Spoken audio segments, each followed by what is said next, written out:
Chris cross এই cake ডেকোরেশনটা আপনাদের সামনে শেয়ার করব আজকে।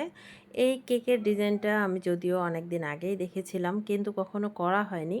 তো যখন কাস্টমার রেফারেন্সে এই টাইপের কেক আমাকে শেয়ার করলেন, তখন আমি নিজে থেকে কেকটার অর্ডার পরে নিলাম। যদিও কেকটার অর্ডারটা নেওয়াটা আমার জন্য খুব ভেজালে পড়েছিলাম নেওয়ার পর।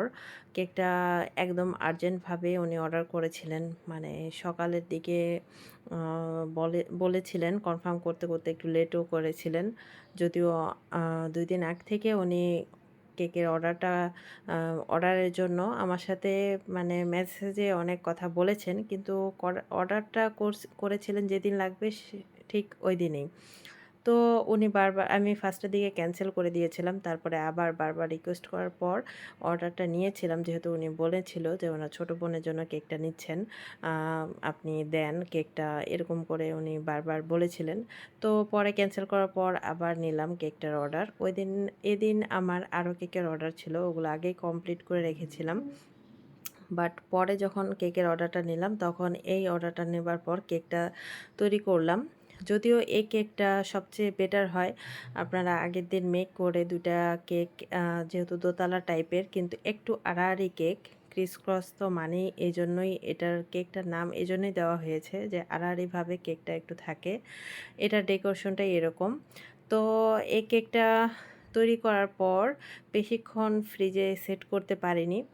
আর কেকটার ডেলিভারি ছিল উত্তরাতে।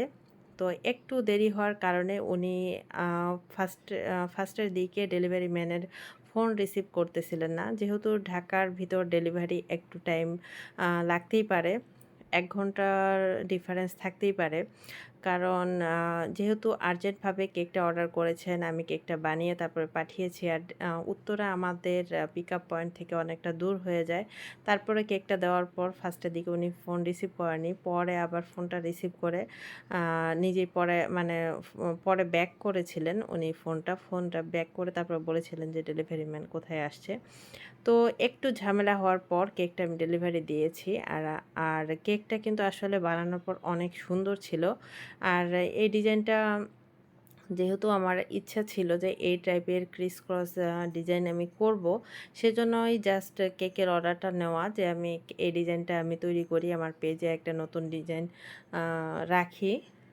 আর এই ডিজাইনটা তৈরি করার পর দেখেন কতটা সুন্দর হয়েছে।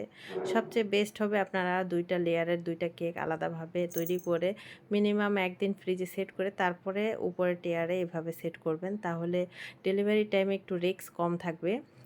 ডেলিভারির সময় এই কেকগুলো এমনিতেও একটু রিস্ক হয়ে যায়। সামনাসামনি কেকটা কিন্তু দেখতে মাশাআল্লাহ অনেক, অনেক, অনেক কিউট আর অনেক সুন্দর ছিল।